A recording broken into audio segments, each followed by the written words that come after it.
Chers frères et sœurs en Christ, bienvenue à notre moment spécial de prière en ce dimanche béni. Aujourd'hui, unissons-nous dans un cœur de louange et d'adoration, exaltant la grandeur et la bonté infinie de notre Dieu. Commençons par un passage puissant des Écritures, trouvé dans Psaume, chapitre 95, versets 1 à 3. Venez, chantons avec allégresse à l'Éternel, poussons des cris de joie vers le rocher de notre salut. Allons au-devant de lui avec des louanges, faisons retentir des cantiques en son honneur.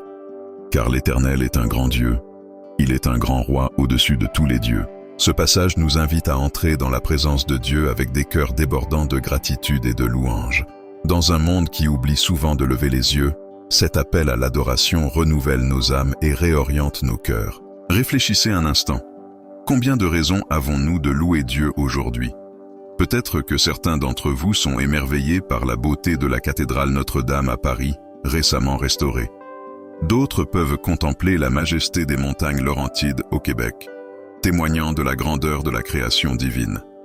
Des champs de lavande de Provence aux vastes forêts boréales du nord du Québec, la gloire de Dieu se manifeste.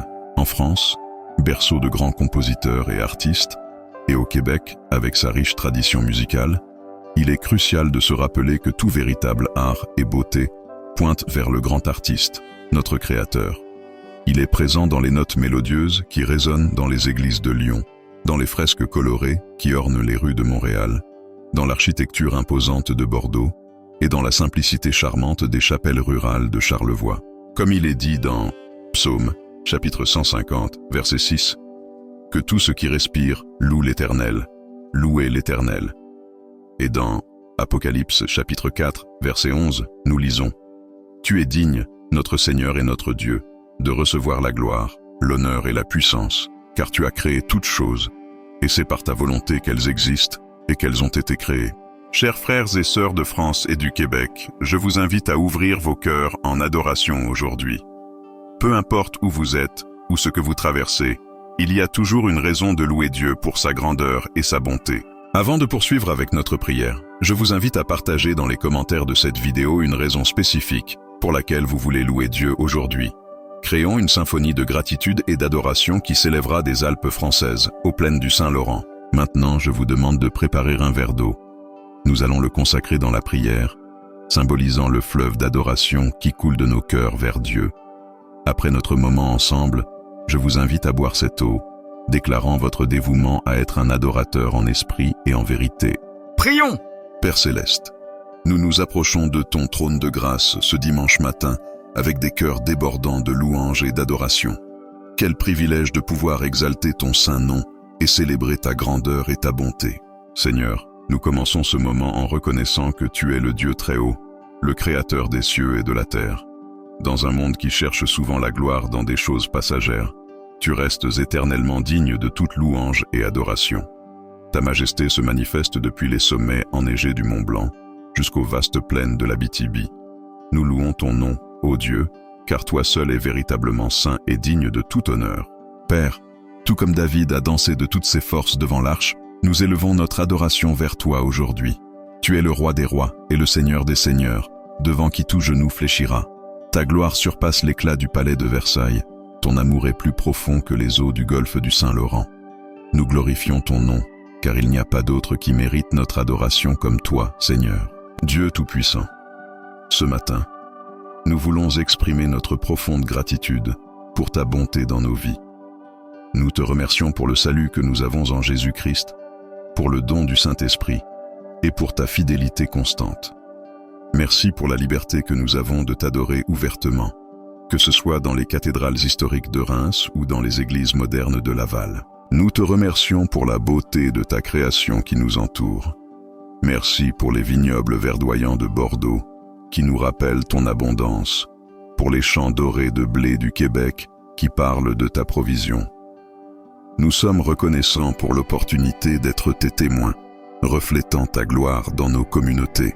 Père, nous reconnaissons que nous échouons souvent à te donner la louange que tu mérites. Nous confessons les moments où nous avons permis aux préoccupations de ce monde d'étouffer notre adoration. Pardonne-nous lorsque nous cherchons satisfaction dans des idoles modernes, oubliant que toi seul peux combler le vide de nos cœurs. Comme dit ta parole dans Ésaïe chapitre 42, verset 8. Je suis l'Éternel, c'est là mon nom. Et je ne donnerai pas ma gloire à un autre, ni mon honneur aux idoles. Seigneur, nous nous repentons des fois où notre adoration a été superficielle ou motivée par des intérêts égoïstes. Aide-nous à t'adorer en esprit et en vérité, avec des cœurs sincères et des vies rendues. Que nous puissions être des exemples vivants de véritables adorateurs dans notre génération. Père céleste, en ce moment, nous élevons notre adoration vers toi. Nous te louons pour ta sainteté qui transcende notre compréhension. De la basilique du Sacré-Cœur à Paris à l'oratoire Saint-Joseph à Montréal, qu'un cri de sainteté à l'Éternel s'élève. Nous exaltons ta sagesse infinie.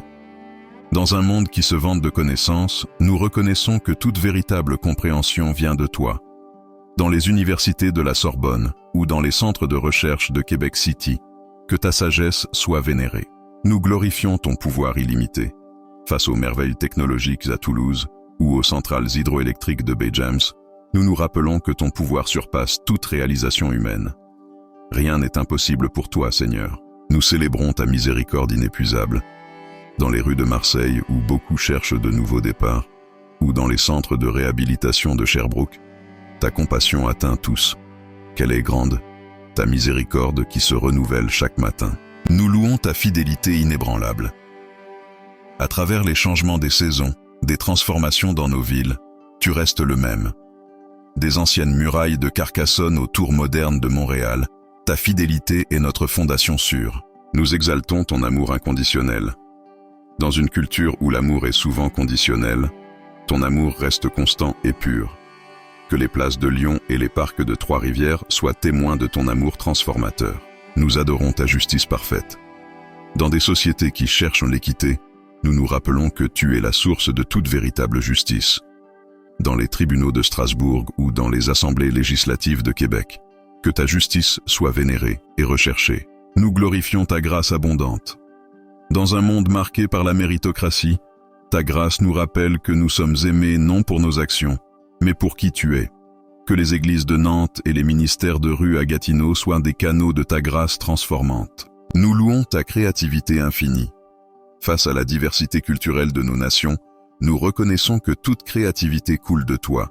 Des ateliers d'art à Montmartre aux galeries contemporaines de Montréal, que ta beauté créative soit célébrée. Nous exaltons ta souveraineté sur toute chose. En temps d'incertitude politique et sociale, nous nous reposons dans la vérité que tu règnes suprême.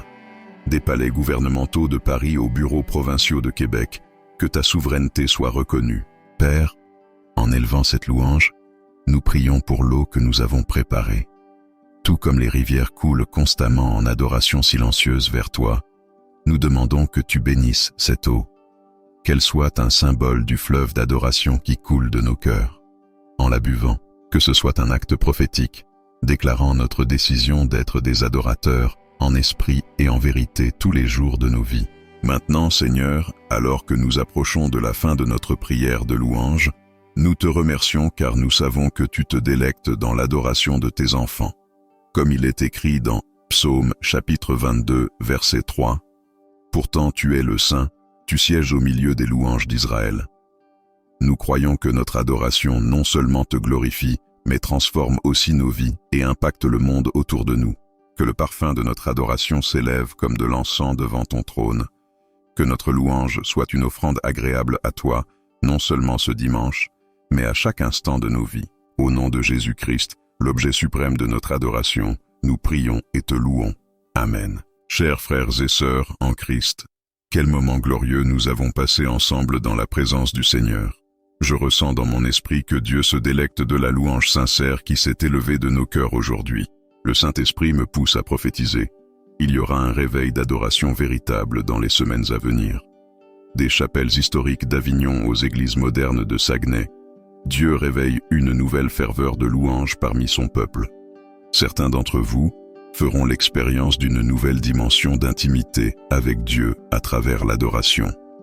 D'autres découvriront des dons créatifs qui seront utilisés pour glorifier le nom du Seigneur de manière unique. Souvenez-vous toujours, Dieu est esprit, et il faut que ceux qui l'adorent en esprit et en vérité. Chaque jour est une nouvelle opportunité de vivre une vie de louange et d'adoration à notre merveilleux Dieu. Maintenant, je vous invite à prendre l'eau que nous avons préparée et consacrée dans la prière. Buvez-la avec gratitude, déclarant votre engagement à être un adorateur en esprit et en vérité. Que chaque gorgée soit un rappel que notre vie entière doit couler en adoration au Seigneur. Avant de conclure, je vous demande de laisser un commentaire sous cette vidéo avec une expression de louange à Dieu. Cela peut être un simple « Alléluia », un verset d'adoration ou une brève déclaration de la grandeur de Dieu. Votre louange non seulement glorifiera Dieu, mais inspirera également d'autres personnes qui regarderont cette vidéo. Veuillez ne pas oublier de partager cette vidéo avec des personnes que vous connaissez qui ont besoin d'être rappelées de l'importance de louer et d'adorer Dieu. Abonnez-vous à notre chaîne pour recevoir plus de contenu inspirant comme celui-ci. Et si cette vidéo a élevé votre esprit en adoration, laissez votre like comme un Amen virtuel. Que le Dieu de toute grâce, qui vous a appelé à sa gloire éternelle en Christ, après que vous aurez souffert un peu de temps, lui-même vous perfectionne, vous affermisse, vous fortifie et vous rende inébranlable. À lui soit la domination au siècle des siècles. Amen. Que vos vies soient un chant continu de louange au Seigneur. Au revoir et que Dieu soit loué et adoré dans vos vies chaque jour.